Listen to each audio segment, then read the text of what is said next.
This is Nightline and I am Nadia Azmi. News making the headlines. 1 MDB, repeal of laws. Tommy Thomas reveals confidential government information documents. And GE15, students given 5-day leave to vote.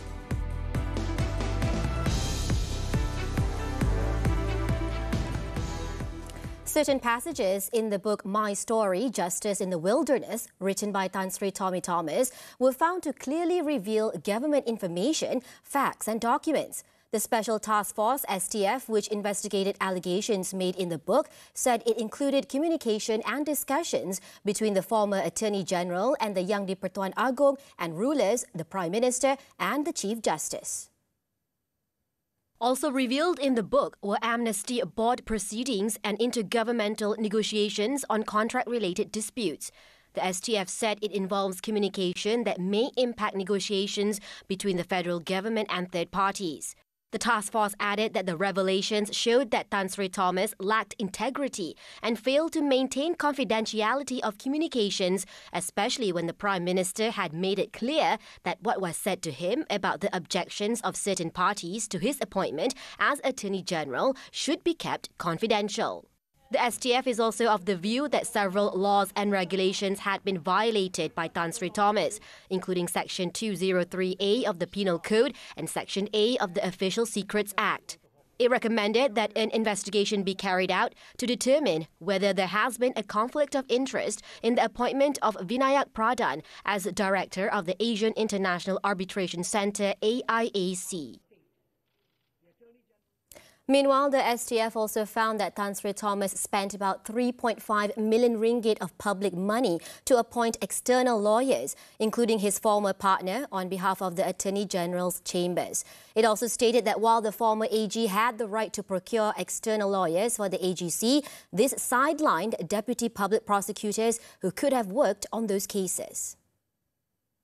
The STF revealed that throughout his tenure, Tan Sri Thomas had appointed 23 external lawyers, which cost more than 3.5 million ringgit, and the claims were all approved by Tan Sri Thomas as the controlling officer.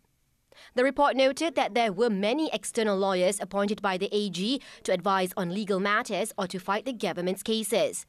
It added that the reasons for appointing the external lawyers were also not addressed by Tan Sri Thomas. The Special Task Force also said that Tan Sri Thomas had overstepped his authority in Malaysia's legal challenge against the European Union's EU discriminating regulations against Malaysian palm oil.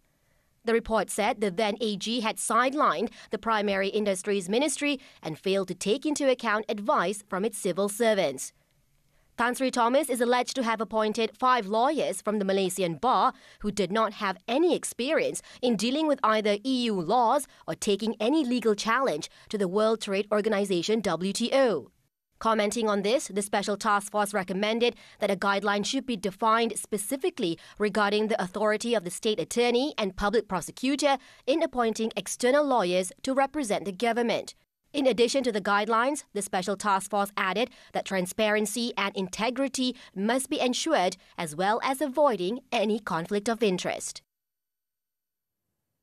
The report also revealed that 4 individuals appointed to the top judicial posts in July 2018 differed from those selected by the Judicial Appointment Commission JAC and conveyed to then Prime Minister Tun Dr. Mahathir Mohamad in June 2018. According to the report, Tan Sri Thomas allegedly exerted his influence as AG and took further steps to drag Tun Dr. Mahathir in to interfere in the selection and appointment of chiefs of judges and judges after his proposals were not entertained by the Chief Justice. The STF report found that those who were appointed were exactly the names privately agreed between the Prime Minister and Tan Sri Thomas. The report also alleged that Tan Sri Thomas interfered in the appointment of judges in the Court of Appeal. It further stated that what Tan Sri Thomas did after he was rebuffed by the Chief Justice was to attempt to use political or executive influence to have his proposed candidates on the Court of Appeal. In July 2018, Tan Sri Richard Malanjum was appointed as Chief Justice, Tan Sri Ahmad Makrop as Court of Appeal President, Tan Sri Zahara Ibrahim as Chief Judge of Malaya and Datuk David Wong Dakwah as Chief Judge of Sabah and Sarawak. The report added that such action is contrary to what is provided in the GAC Act 2009, which requires the Prime Minister to uphold the continued independence of the judiciary. The special task force was put together by the government to check on allegations made by Tan Sri Thomas in his memoir titled My Story, Justice in the Wilderness. The declassified report by the task force was published on October 21st on the website of the Legal Affairs Division under the Prime Minister's Department. Meanwhile, the special task force also reported that the decision to accept Genting Malaysia Berhad's $126 million offer for the purchase of the super yacht Equanimity appears to have been unilaterally made by Tan Sri Thomas. It stated that the ex-AG had made an immediate acceptance of Genting chairman Tan Sri Lim Kok Thay's offer for the super yacht previously owned by fugitive businessman Low Tek Jo or Jolo.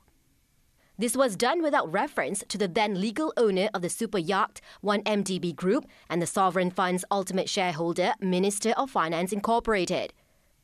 It also called for the authorities to probe whether Tan Sri Thomas, as the AG, had the authority to accept Genting's offer without referring the matter to 1MDB and MOF Incorporated for approval, or the National Anti-Financial Crime Centre (NFCC), which was a body handling properties seized from financial crimes. Meanwhile, UMNO Information Chief Shahril Hamdan said the Special Task Force report on Tan Sri Thomas's book has revealed the failure of Pakatan Harapan (PH) when the coalition was in government. In a statement on his social media page on Friday, Shahril said the report showed that PH had turned its back on the coalition's call to improve governance, a pledge made during the previous 14th general election GE14. He said that during the GE14 campaign, PH said it wanted to reduce the abuse of power and interference in the judiciary, among other transgressions, but instead he said another PH failure has been revealed.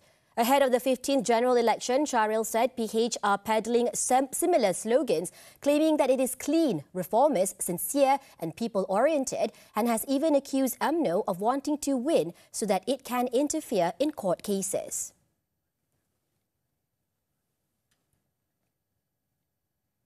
Tun Dr. Mahathir Mohamad is free to form alliances with any individual he chooses to in the run-up to the GE15.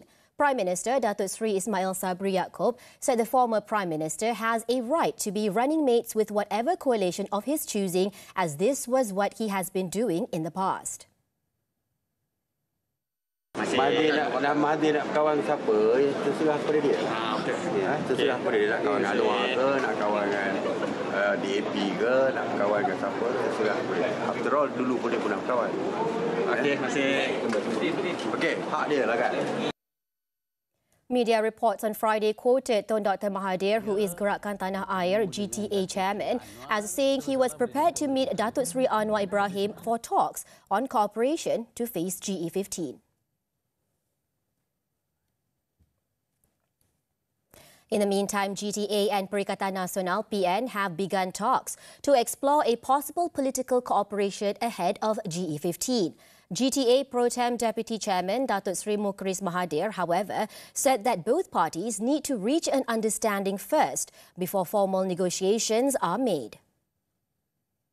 Bayangkan, kalaulah kita nak berpakat dengan gabungan-gabungan yang lain, kesepakatan itu sebaiknya tidak rapuh.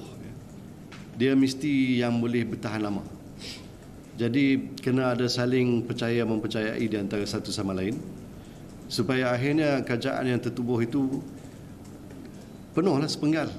Janganlah 22 bulan.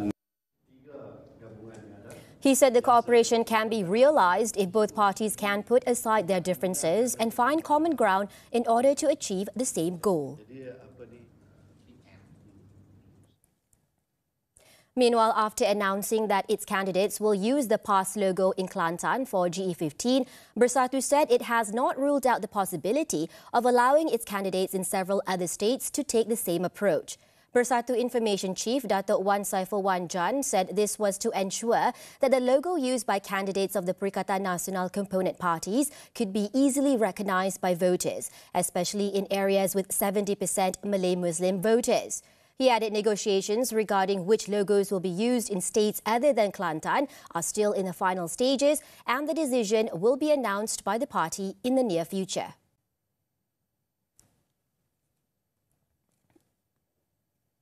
The Higher Education Ministry has agreed to give students in higher learning institutions, IPTs, a 5-day leave starting November 17th to return to their respective hometown to vote in the 15th General Election GE15. This was confirmed by Higher Education Director General Professor Dato Dr. Husaini Omar after a circular on the matter went viral on social media on Saturday. According to Professor Dato Dr. Husaini, the letter had been distributed to all public and private IPTs, including the Polytechnic and Community College Education Department, for further action.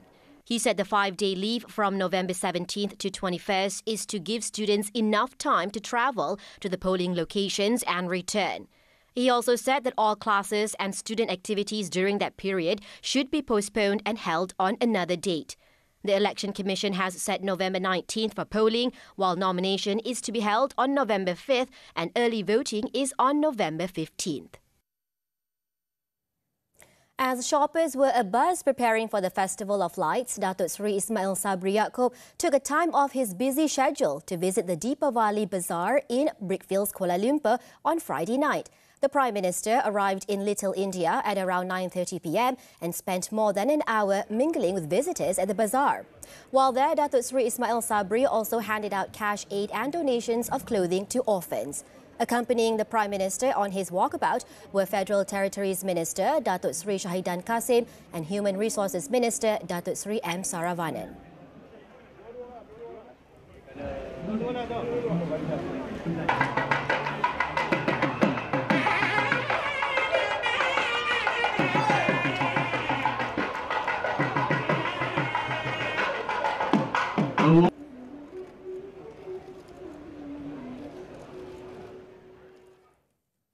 Earlier, at another event, Datuk Seri Ismail Sabri said the government will ensure that every family in the B40 category is able to own their own home. He added owning a home is a need for every citizen, and the government will continue to strive to provide such facilities through various schemes and projects intended to look after their well-being.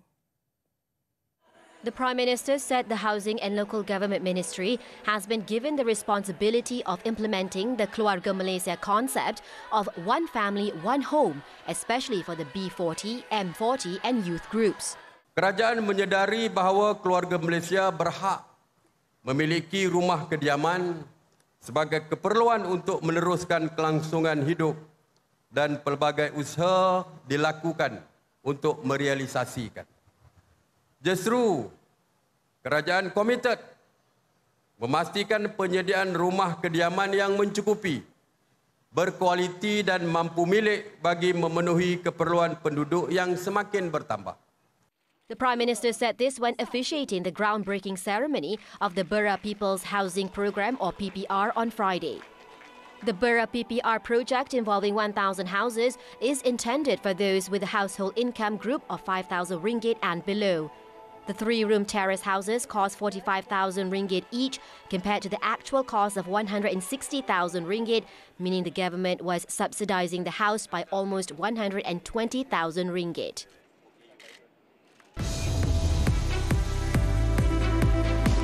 Xi Jinping tightens grip. News from the foreign front when we come back.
China's President Xi Jinping has strengthened his power as leader and elevated his status within Communist Party or CCP history, with major political resolutions announced on the final day of a key political meeting.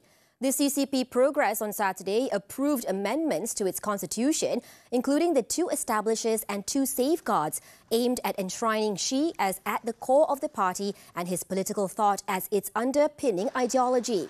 The 69-year-old Xi is widely expected to be reaffirmed as the party's general secretary, paving the way for him to gain a norm-breaking 3rd term as Chinese president. A list of reappointed delegates also confirmed the Premier Li Keqiang would be retiring from politics, along with several other senior party figures. Analysts said their exclusion was a strong sign that the next Politburo Standing Committee or PSC, to be unveiled on Sunday, would be dominated by Xi's allies and his power would be further consolidated.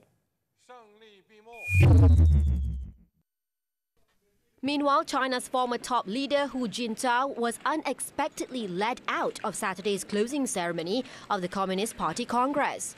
The 79-year-old was seated in a prominent position at the front table in the Great Hall of the People in Beijing, directly next to his successor Xi, when he was approached and led away by officials.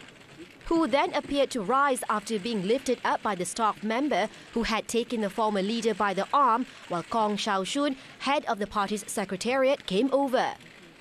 As he was about to be escorted off the stage, Hu exchanged words with Xi, to which the latter nodded and also appeared to have said something to Premier Li Keqiang, who also nodded. So far, authorities offered no explanation for Hu's exit. British Conservative Party politician Rishi Sunak is said to have amassed enough support to stand for the Tory leadership contest as former Prime Minister Boris Johnson targeted an audacious comeback. Supporters of Sunak, who served as Chancellor under Johnson, said on Friday night he had received nominations from 100 Tory MPs to pass the threshold required way ahead of Monday's deadline. Sunak will automatically become party leader and Prime Minister if his opponents fail to win 100 nominations from their fellow Tory MPs. However, there was no word from Sunak, who has yet to publicly declare his candidacy. So far, neither Sunak nor Johnson has publicly declared they are running, but Johnson on Saturday returned to Britain from a holiday to take part in the accelerated contest, which will see Tory MPs hold a vote on Monday before a possible online ballot for party members next week.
2022 AFC Cup.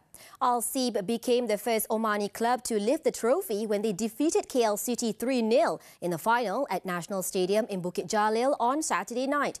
In front of almost 28,000 fans, Al Seeb, who had 8 Omani national players in the lineup, opened the scoring through Ali Sulaiman Al Busaidi in the 22nd minute straight from a corner kick.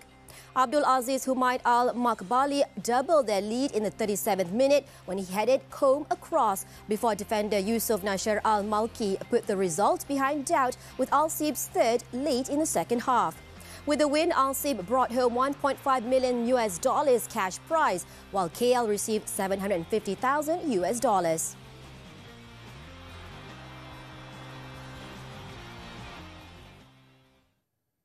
On to MotoGP, the Petronas Malaysian Grand Prix.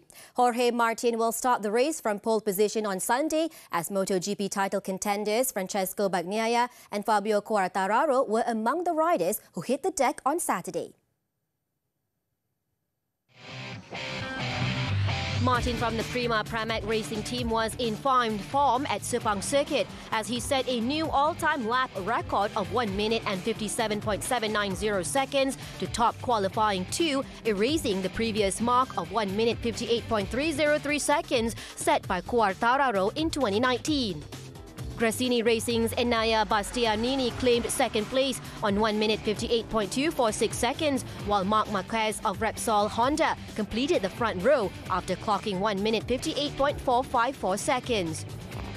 Bagnaia, who went through qualifying 1, settled for 9th after losing the rear and crashing late in the Q2 session. While Quartararo of Monster Energy Yamaha team, who crashed and appeared to have hurt his hand in FP4, could only manage 12th in Q2. Bagnaia leads the championship with a 14-point advantage over second place Quartararo. The Italian can seal the title in Sepang if he wins the race and the Frenchman places 4th or lower.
After this breather, more Malaysians rescued from job scam syndicate.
The problem of chicken eggs shortage in the market is expected to fully recover early next year.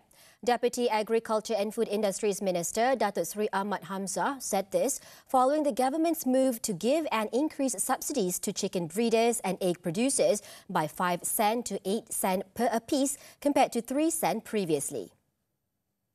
Datuk Seri Ahmad said the problem will be solved in about 4 months after the government announced the new subsidies, which are in the process of undergoing adjustments within the industry. Telah buat keputusan untuk menaikkan subsidi ini pada 11 dan bulan 10. Kalau dia pun dapat subsidi, dia belum merasa gitu. Ya, dia belum merasa. Jadi kita berharap bila keputusan yang dibuat, mungkin dia mendapat kelegaan, dia akan meneruskan untuk penambahan, tetapi yang akan mengambil masa. Pasal untuk mengeluarkan telur ni dia makan masa, dia kena beli anak ayam dulu, lepas tu dia kena bela. Jadi dalam masa 4 bulan ni kita akan menghadapi sedikit kekurangan. He said this after officiating the Keluarga Malaysia Direct from Farm Sales Special Program in Sungai Rembau, Melaka on Saturday. Previously, several states faced the problem of chicken eggs shortage in the market from 30 to 50%. However, the Domestic Trade and Consumer Affairs Ministry is confident that the problem will be solved gradually starting this month. Another 10 Malaysians who fell prey to job scam syndicates in Cambodia were rescued and brought home on Friday. The Foreign Affairs Ministry said all of them arrived at the Kuala Lumpur International Airport 2, KLIA2, at 11:50 p.m. and were handed over to the police to facilitate investigations on the employment scam. In a statement on Saturday, the ministry expressed its appreciation to the Malaysian Embassy in Phnom Penh and the Cambodian government for continuing to take proactive action to rescue and expedite the deportation of the victims concerned. As of October 21st, a total of 330 Malaysians who became victims of employment syndicates have been rescued from Cambodia, Laos, Myanmar and Thailand. Of the total, 255 of them have been brought home, while the remaining 58 are still at the detention depot in the respective countries awaiting deportation. The ministry also reminded Malaysians to be wary of high-paying job offers through social media to avoid from falling prey to the job scam syndicates.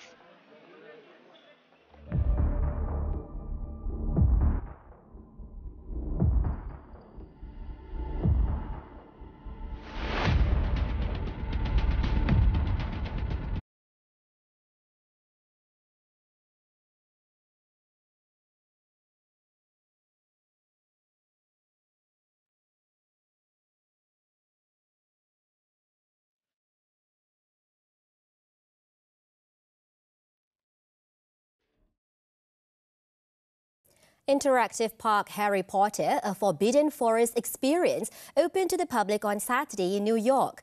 Organised by Warner Brothers Themed Entertainment, along with partners Thinkwell and Unify, visitors can expect to see various creatures in the movie, from giants, Hagrid to Fang. Let's take a look as we wrap up Nightline this time around. I'm Nadia Azmi. Have a restful Sunday and take care.